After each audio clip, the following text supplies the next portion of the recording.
देखिए, हमने इससे पिछली क्लास में बात की थी किसकी, एपी के फॉर्मूलाज की, उसके कॉन्सेप्ट की, किस तरीके से हम काम करते हैं, और उसमें भी अर्थमेटिक प्रोग्रेशन के अंदर एपी समांतर श्रेणी इंपॉर्टेंट क्वेश्चंस की बात कर रहे हैं आज। इनसे रिलेटेड ये दो फॉर्मूलाज हैं, एक है एंड टर्म फ्रॉम स्टार्टिंग और एक है एंड टर्म फ्रॉम एंडिंग। यानी कि किसी एपी का प्रारंभ से एनवा पद और यह है किसी एपी का अंत से एनवा पद। तो ये क्वेश्चन ऐसे पहली एक्सरसाइज में कई टाइप के क्वेश्चंस हैं इस टाइप से। तो यहाँ पे क्या कहता है, एक हमने कल भी किया था, if the third and ninth term of an AP are 4 and -8 respectively which term of the AP 0। यानी कि बड़ा ही आसान सा क्वेश्चन है। अगर कल की क्लास आपने देखी है तो उसमें मैंने इसके कॉन्सेप्ट की कल बात की थी। तो यहाँ पे क्या कहता है, उसने कहा कि यदि किसी श्रेणी का तीसरा और नौवां पद यानी कि थर्ड और नाइन्थ टर्म कितना है, 4 और माइनस यानी कि 4 और -8 है, तो उसका कौन सा टर्म 0 होगा या कौन सी टर्म 0 होगी। यानी कि जब उसने कहा विच टर्म यानी कि n निकालना है, तो पहले क्या करते हैं, लेट कर लिया, हमने मान लिया कि पहला पद यानी कि जो उसकी फर्स्ट टर्म है वो a हो गई और जो कॉमन डिफरेंस है वो d हो गया। ठीक है, अब यहां क्या कहता है, थर्ड टर्म इज 4 यानी कि थर्ड टर्म जो है 4 है। तो थर्ड टर्म का मतलब a प्लस 3 माइनस 1 d, तो यानी कि a प्लस 2d, ये इक्वेशन नंबर कौन सी आ गई, 1। क्लियर है। अब यहां पे कहता है ninth term a3, a plus n का फॉर्मूला लगा दिया तो n की जगह 3 रख दिया, a और d ऐसे ही रहने दिए, तो एक इक्वेशन बन गई। इसके बाद वो कहता है a9 यानी कि नाइन्थ टर्म इज -8। a9 का मतलब a plus 9 minus 1 into D -8 यानी कि a प्लस 8d किसके इक्वल हुआ, -8 के। यानी कि ये हमारी दूसरी इक्वेशन आ गई। अब कल बताया था जब दो इक्वेशन आ गई, दोनों को किसी भी मेथड से सोल्व कर देंगे, कितना हो गया, 4। तो जब इसे सोल्व कर रहे हैं तो यहां पे क्या है, साइन चेंज होंगे सब्ट्रैक्ट करने के लिए। तो ये बचा 8 से 2 गया, 6d इक्वल टू -12। तो d की वैल्यू -12/6 यानी कि 3 जा, तो d इक्वल टू कितना हो गया, -3। क्लियर है, d की वैल्यू -3 आ गई। अब d की वैल्यू कोई सी भी इक्वेशन में पुट कर दो।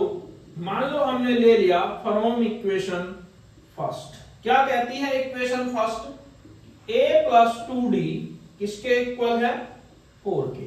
d की वैल्यू आई -3, तो a - 6 इक्वल टू 4, a की वैल्यू आ गई 4 + 6 यानी कि a इक्वल टू 10।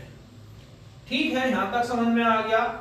अब क्या कहता है, उसने कहा विच टर्म, अब यहां तक तो हो गया, अब कह रहा विच टर्म ऑफ AP 0 कि AP की कौन सी टर्म 0 होगी। तो हमने मान लिया nth टर्म विल बी 0 यानी कि उसका nवा पद जो है वो 0 होगा। तो यानी कि क्या कैलकुलेट करना है, n। तो अगर a की वैल्यू 10 रख दें, n हमें पता नहीं, d की वैल्यू -3 रख दी, तो अगर सोल्व करें 10 - 3n + 3 0, तो यहां से आ जाएगा 10 और d 6 2 जा, 6 2 जा, तो यहां पे आएगा कितना, -2। और जब ये -2 हो गया तो ये -2 2 जा 4 और 4 कितना आ जाएगा, -8। 4 + 4 हो गया 8। तो यहां इसकी वैल्यू रख देंगे, तो ये वाली टर्म्स 8 आ गई और यहाँ पे d की वैल्यू -2 आ गई। 8 minus 2n plus 2 equal to 0।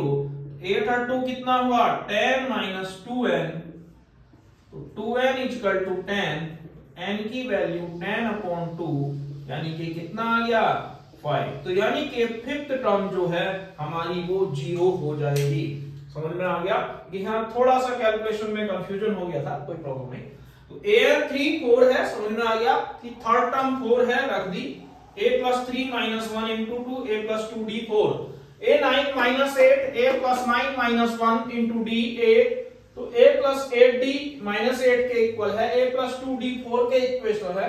a से a कैंसिल, 8 से 2 गया 6d, 8 और 4 दोनों माइनस के हैं इसलिए -12, तो d इक्वल टू -12, 6 2 जा 12, तो d की वैल्यू कितनी आ गई -2।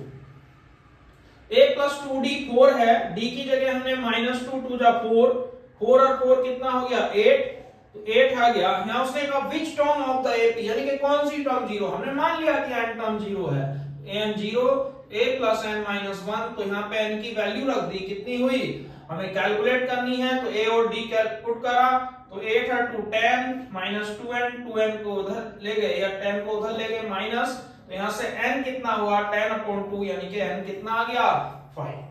क्लियर है। अब देखिए इसके बाद दूसरा क्वेश्चन, ये भी बहुत इस टाइप के कई क्वेश्चन हैं। एक क्वेश्चन और है ऐसा ही,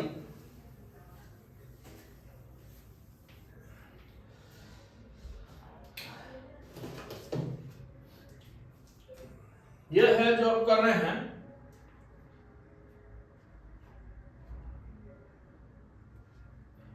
क्वेश्चन नंबर 2 है, विच टर्म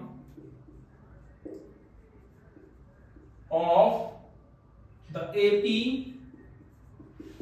क्या एपी है 3 15 27 39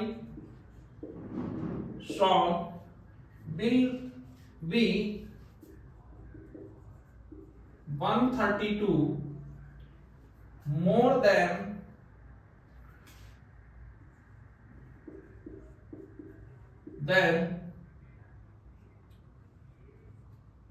54th टर्म। अब जब इसका सॉल्यूशन निकाल रहे हैं तो देखिए ये भी बहुत बार बोर्ड में पूछा गया है, यानी कि एक इंपॉर्टेंट क्वेश्चन है। क्या कहता है, which term of the AP will be 132 more than the 54th term. क्या कह रहा है, देखो बड़ा आसान सा क्वेश्चन है। उसने पूछा इस एपी का कौन सा पद 54वीं टर्म से 132 अधिक होगा। समझ में आ रहा है। तो ये चाहे यूपी बोर्ड हो, सीबीएसई बोर्ड, हिंदी मीडियम हो, सीबीएसई बोर्ड, इंग्लिश मीडियम हो, आईसीएसई हो, बिहार हो, कोई सा भी हो, सब में आता है। तो यहां पे हम क्या करते हैं, पहले अपना एपी लिख लेते हैं 3 15 27 39 ऐसा।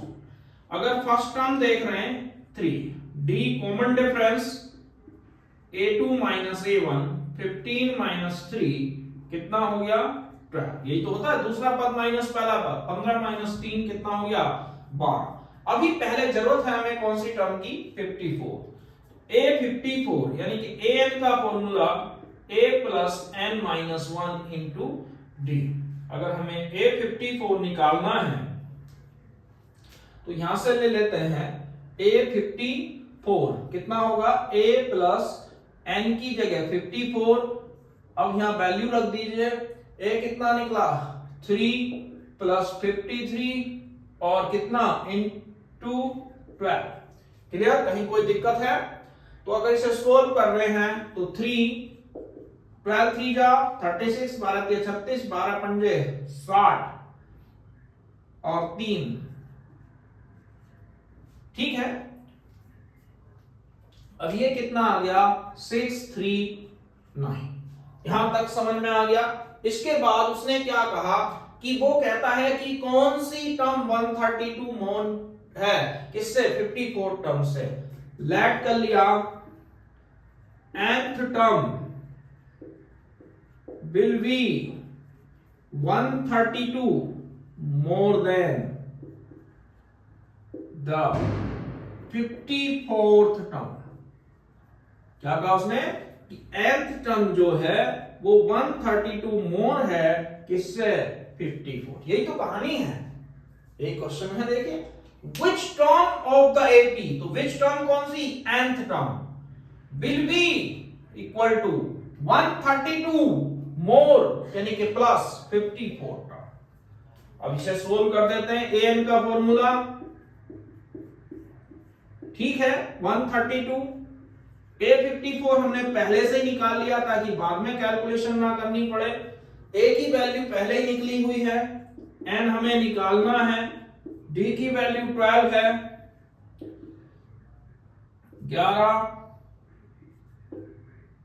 11771। क्लियर है? अगर इसे सोल्व कर रहे हैं तो 3 प्लस 12n माइनस 12, तो यहां से आ जाएगा 12n minus 9,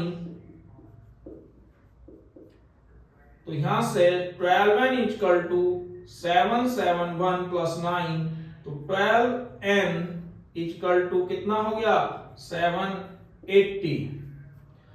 n equal to कितना आ जाएगा?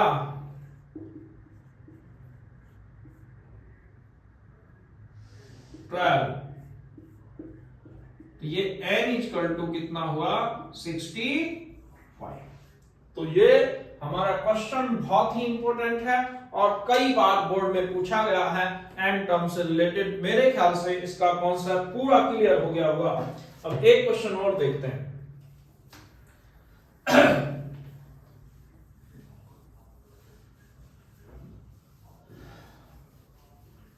देखिए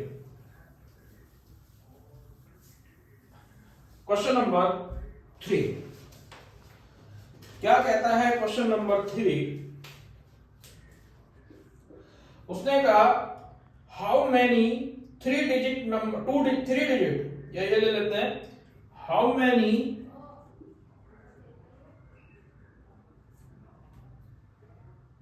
मल्टीपल्स ऑफ 4। ऐसे कई क्वेश्चन हैं, कोई 7 से मल्टीपल, कोई इसका multiple. Multiples of 4 lie between 10 and 250।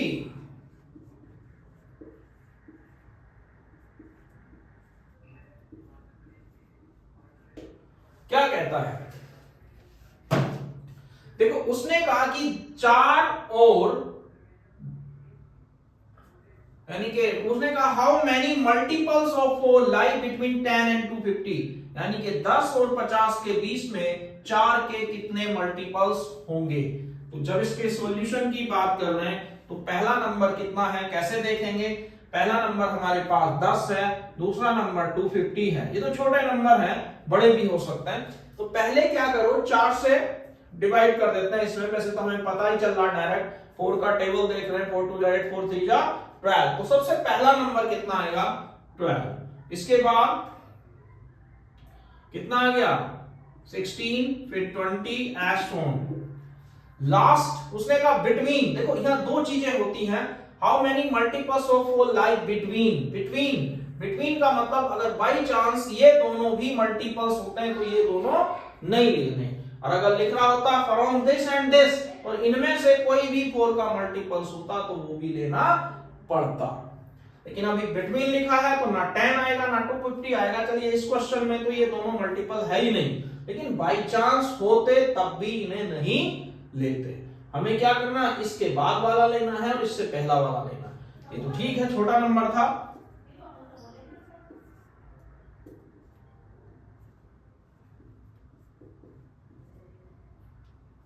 कितना रिमाइंडर बचा? 2 माइनस कर दो तो कितना आया? 248। क्लियर है? तो अब कहता है कि इसमें कौन सी टर्म्स, यानी कि हमें क्या निकालना है? n। हाउ मेनी मतलब n निकालना है। a की वैल्यू 12,